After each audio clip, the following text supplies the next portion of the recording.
whom did Aurangzeb send to defeat Chhatrapati Shivaji.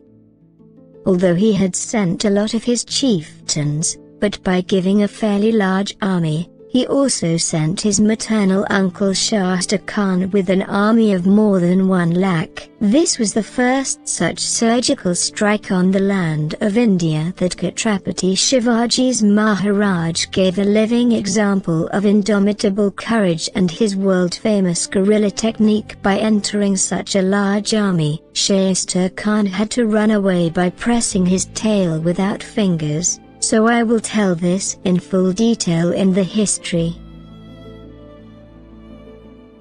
Aurangzeb was already extremely distressed after hearing about Chhatrapati Shivaji Maharaj's indomitable courage. After receiving Adilshahi's letter, he ordered his maternal uncle Shasta Khan to attack Chhatrapati Shivaji Maharaj with a huge army with the intention of ending Chhatrapati Shivaji Maharaj. There were about 77,000 horsemen, 30,000 foot soldiers and a large amount of ammunition, artillery etc. in this army. Shasta Khan entered Maharashtra on March 3, 1660 AD.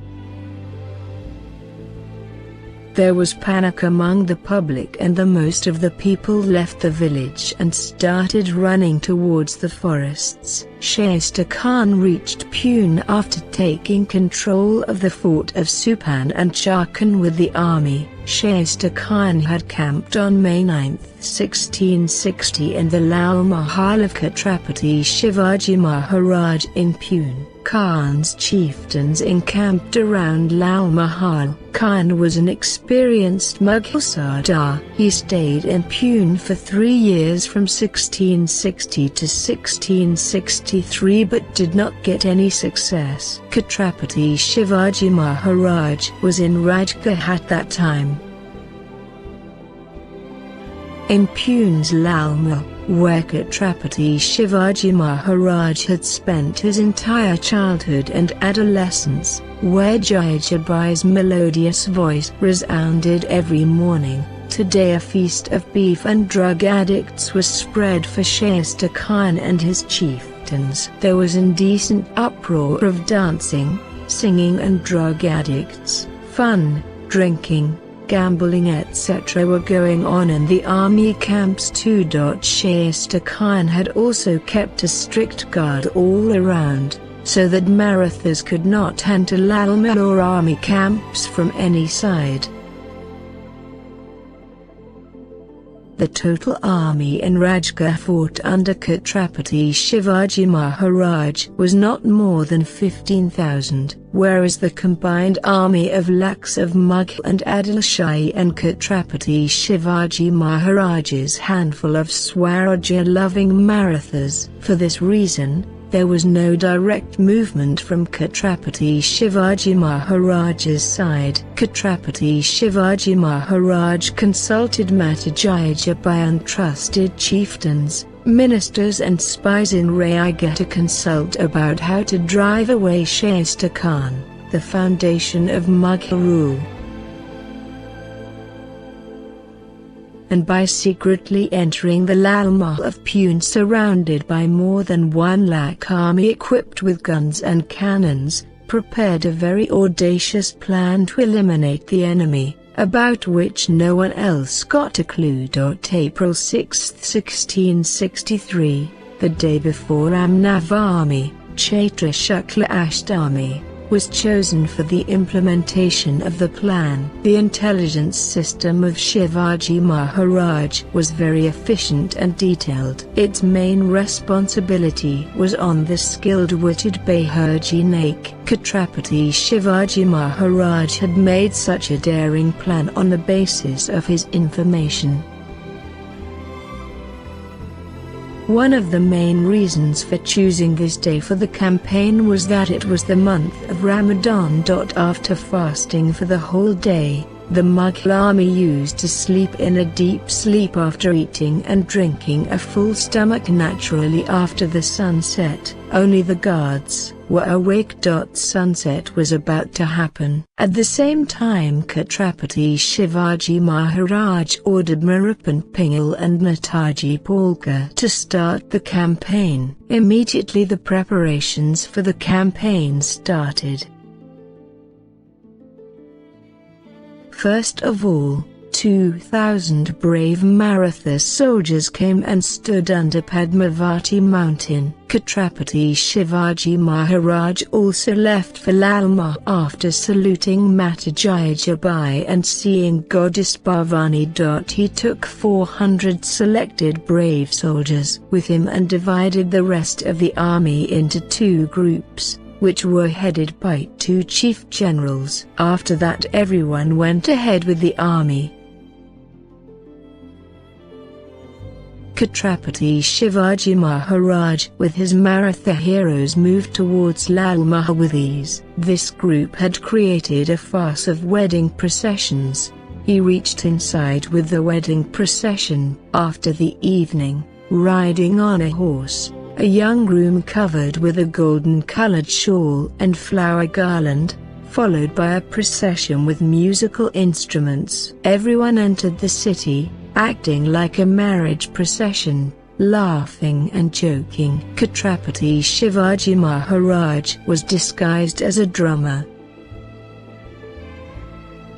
Chhatrapati Shivaji Maharaj's childhood friend Chimnaji headed towards the city with his troop. Chimnaji's brother Babaji Deshpan's group also moved a little behind. Seeing Shivaji's army, it seemed as if they were innocent countrymen. As soon as they reached the camp, the guards asked them, "Who are you? Where have you come from? Where are you going?" Chimnaji replied to him, "We are the people of the Mughal camp. It is our responsibility to patrol outside the camp at night, returning after finishing work. Your fast is over. But we are very tired. Now go to the camp, eat and drink and sleep." The thing was said in such a simple way. The watchman easily believed it. In fact, it was difficult even for these guards to find out exactly who had been sent to such a huge camp and for what purpose. Then the guards also thought that when these people have come so far by crossing other guards, then they must have been questioned in the earlier posts.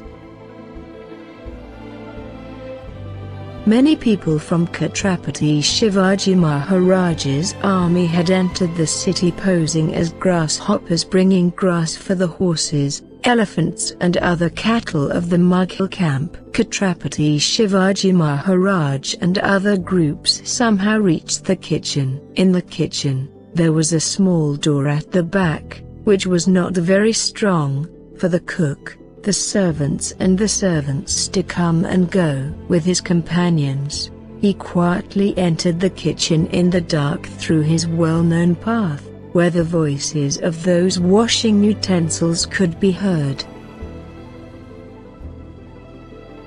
Some people were making arrangements to cook the morning meal. The rest of the people were sleeping comfortably after finishing eating and drinking in the kitchen. There was a door to go inside the Janankana ahead of the kitchen of Lalmahal to separate the male cooks from the Jananakana. The door was closed with bricks. It was natural for there to be a sound while breaking it. On hearing that voice, the people working in the kitchen used to make noise, so the Maratha soldiers killed everyone the while sleeping, so that they did not get the opportunity to shout.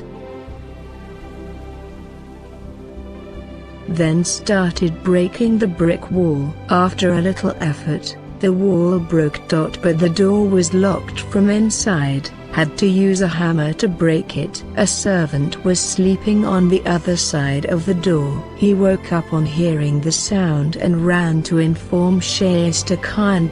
As soon as the door was broken, First Chimnaji and Chhatrapati Shivaji Maharaj along with his army entered Shasta Khan's palace and killed all the guards around him. This created an outcry. Shasta Khan was sleeping in that nursery. A maidservant of Shasta Khan woke up. She ran to Khan's room. He woke up Shasta Khan from sleep. He quickly got up from his bed and ran. At the same time a clever maid put off all the lights. Other maidservants quickly hid Shasta Khan in a corner behind a heavy curtain. Chhatrapati Shivaji Maharaj was looking for Khan only. He was found as soon as he ripped open the heavy curtain with his sword. Chhatrapati Shivaji Maharaj fired a sword at him in the dark. Hearing the fierce scream, Chhatrapati Shivaji Maharaj thought that Shasta Khan had died. But he was not dead. The fingers of his right hand were cut off and fell on the ground. With bleeding hands, he jumped from the window of the public hall and hid in the ladies' room. Due to so much commotion, a large number of Mughal soldiers had gathered outside Lal Mughal. The enemy has attacked. As soon as the news spreads, where is the enemy? Where did it go? Shivaji's army also started shouting, enemy, enemy, catch, catch. On the other side, drums started playing loudly. Someone had opened the main door of Lal Mughal, and the Mughal army was trying to find the enemy by entering inside. Joining the cries of the Mughals, Shivaji along with his army went out of Lal Mughal taking advantage of the darkness.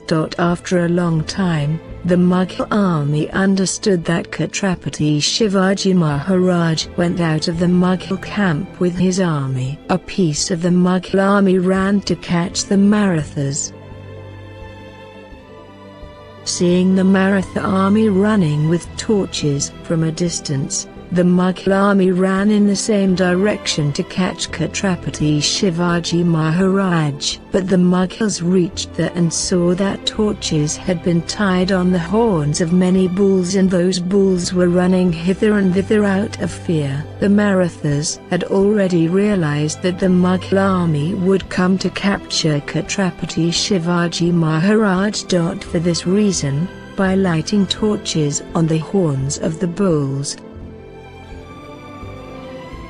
they were driven away in the opposite direction. For a long time the Mughal army was entangled in the oxen. She returned to the camp saying Shivaji good and bad. Meanwhile, Chhatrapati Shivaji Maharaj also reached Sinhagad with his army. Shivaji Maharaj shattered Shasta Khan's pride of bravery by showing unique bravery, like attacking Shasta Khan himself by taking a number of Maratha soldiers in the camp of a huge Mughal army numbering more than 1 lakh. Shasta Khan's 3 fingers were cut off. His son Fat Khan, a son-in-law, a commander and 40 important officials were killed. Fingerless Shasta Khan's condition became extremely shameful, like a tailless jackal. What about Aurangzeb? It became difficult for him to even show his face to his Sardars and armies. He thought, he will have to carry the stigma of this defeat at the hands of Chhatrapati Shivaji Maharaj with him for the rest of his life. Keeping some army under Jaswant Singh in Pune, he raised a huge camp on the 3rd day itself and returned after leaving Pune very humiliated. Due to the defeat of Shasta Khan, Ram Navami was celebrated with great pomp in all the places of Swarajpur.